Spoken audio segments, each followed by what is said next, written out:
This is KGW News at Sunrise. Court records show the woman who fired shots inside PDX wanted to kill her family. We're live at the airport this morning with more on what those documents reveal. Plus,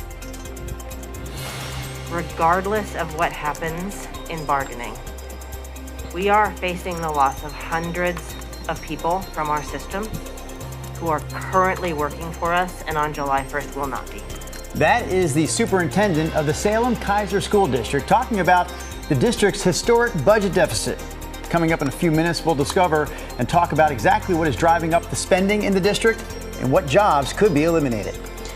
And this morning, we are taking the time to talk about a woman who is the embodiment of perseverance and courage. Ahead, how a woman paralyzed at 21 is now thriving, living her best life, and helping others do the same. love to hear that. Good Friday morning, everyone. Thanks for making it to the end of the week with us. Hope your day's off to a great start. We'll get to traffic, news, but how about a little weather? A little tired. You were like, thanks for making it. It's like a self-thanks. Thank you to myself. We made it. We did it. Hey, we do have some fog pockets. The pockets have been meandering around, but lately it's been here near Portland and worsening up into Clark County, and also some fog up towards Scappoose and St. Helens. A little bit of fog over in Tillamook and also down around Salem. And you can see the low clouds now starting to hang over downtown Portland. It's a chilly start. Nobody's freezing, but some of us are in the 30s. PDX has dipped down to 39. It was 37 a couple hours ago. I think we all will clear out. So here in the valley, it's going to be a beautiful day. Sunshine coming, 52 at noon. Could see highs reach 56 or 58. Now, we still have the rain coming in the latter part of tomorrow. We'll have that complete forecast for you coming up. Here's Chris McGinnis. Rod, for sure foggy on my drive in my neighborhood. I'd estimate about a quarter-mile visibility. We'll take you over to the east side. That was in North Portland. Over in the east side, this is northeast Portland, I-205 near Killingsworth. There's your southbound commute, by the way, for some perspective. Get some flashing lights over there. Not sure what's going on there, but obviously light volume and fairly thick fog on that side of town. Oh, I lost that camera. But I've got this one to show you, the Rose City Sky camera, checking out the Markham Bridge. No major issues there. Guys, the freeways are in good shape. Again, as Rod mentioned, though, we can see some pockets of thick fog. Otherwise, we're off to a good start. All right, Chris, thank you. This morning, we are following up on the woman who fired a gun at PDX this week. We've been reading through court documents, and they reveal her motive. Devin Haskins is live for us at the airport this morning. And Devin, in court yesterday, prosecutors say they think she is a danger to her family. Yeah, Laura Patterson's the woman who was accused of firing that gun inside the airport on Tuesday night. She's facing multiple charges, and on yesterday when she appeared in court in Multnomah County, she pleaded not guilty to several charges, of which includes four charges of attempted murder. Now, when asked why she did it, court documents say that Patterson replied, quote, "because I wanted to." No one was injured, but the shots did send people running. Police say they found 2 spent bullet casings as well as the gun that was still loaded when Patterson was arrested. The court documents say Patterson drove to the airport from her home in Kennewick, Washington, and had thoughts of killing a second cousin that lived here in the area. The documents also say she has family in Texas and that she said she fired her gun so someone would stop her from killing members of her immediate family. Now, while in court, her lawyer argued to drop the attempted murder charges, but Deputy District Attorney Nathan Vasquez argued Patterson is still a threat. Ms. Patterson has expressed homicidal ideation towards her family members. What we're talking about with an attempted murder is, did she take substantial steps to that end? And the answer here is clearly yes. Now, Patterson remains in jail in Multnomah County Jail this morning ahead of her next court hearing, which is November 27th. Back to you. All right, Devin Haskins reporting live for us this morning from the airport. Let's get to some other headlines we're covering this morning. Just a few hours ago, Portland police found and arrested a suspect connected to a stolen car. Officers say the suspect also ran away when they tried to pull that car over. All right, we're going to get to some more of those details right here. This happened in outer southeast Portland in the Centennial neighborhood. Police say they got the call about the stolen car at the Fred Meyer parking lot. That's over there at southeast 145th and Division.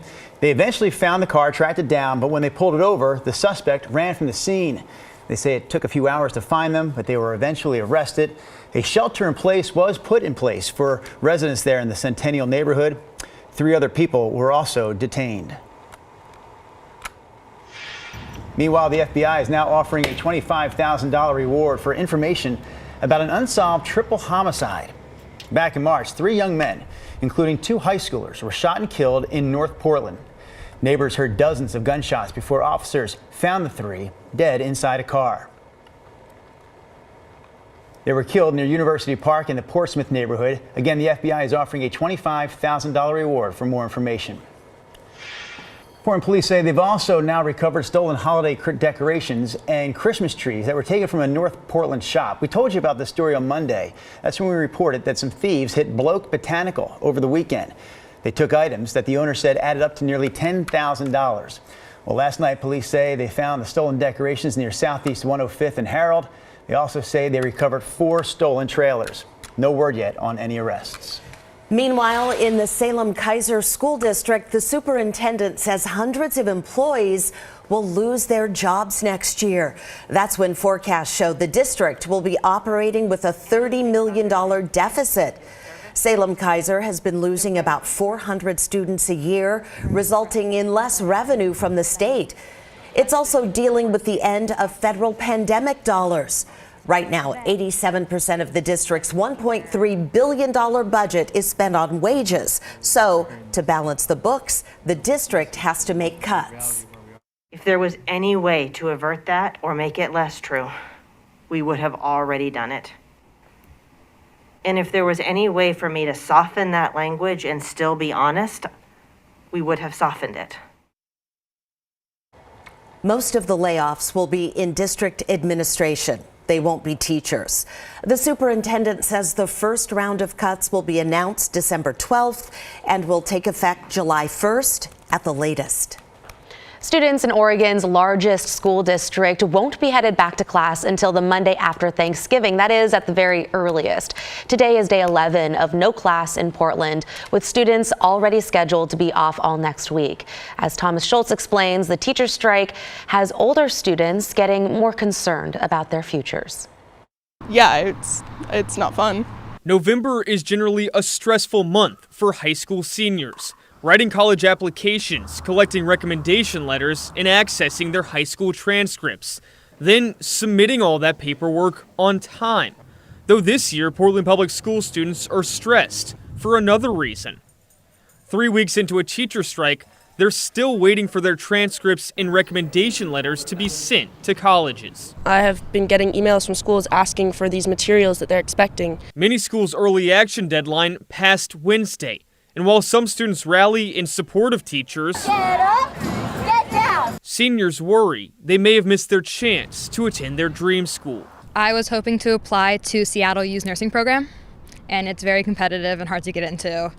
And I needed a letter from my 2 teachers and my counselor, and I'm really bummed out that I may not be able to go there because of this. Portland Public Schools says students should contact their principal and the district, who will ask colleges to be flexible with deadlines.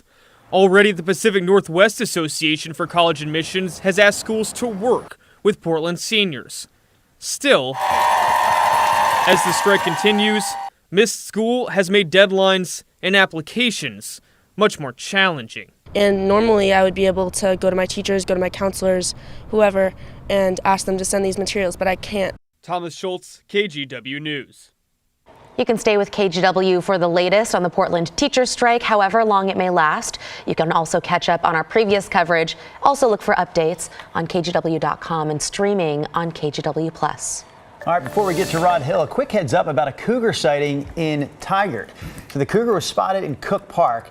We don't know exactly when the cougar was spotted, but the city put out an alert last night letting people know that they should be aware of their surroundings. They should definitely keep their dogs on a leash at this point. They say wildlife officials have also been notified. If you do spot this cougar there in Tigard, you're asked to call the Department of Fish and Wildlife or Tigard Police. I'm telling you, I was driving into work the other day down Southeast Sunnyside, and I saw a little coyote running through. I mean, in the West Hills, I expect that, but I was like, Sunnyside? I thought you were going to say a cougar, to be honest with you. I was like, wait a minute. Coyote. Brenda spotted a cougar. Coyote kind of loses something in transition. Here's a look at, I thought you were just going to say a Chihuahua, Brenda. That's what I thought you were going to say. All right, here we go. We have nothing going on here locally in terms of precipitation. All dry, Oregon, Washington. We do have some east winds out in the gorge. not strong stuff, but maybe if you live out in East Multnomah County, East Clark County, you'll notice some 20-mile-per-hour winds at some point today bouncing along. Starting to pick up more and more fog or low clouds hunkering down over the city. We're in the upper 30s. It's a chilly start. We have areas of dense fog right now, especially near Portland and northward up into Clark County. Kelso 36, again, one of those cooler spots. Salem's holding at 40. 36 over in Bend. It's all dry and it's chilly out in Burns and Baker City, each down to 24.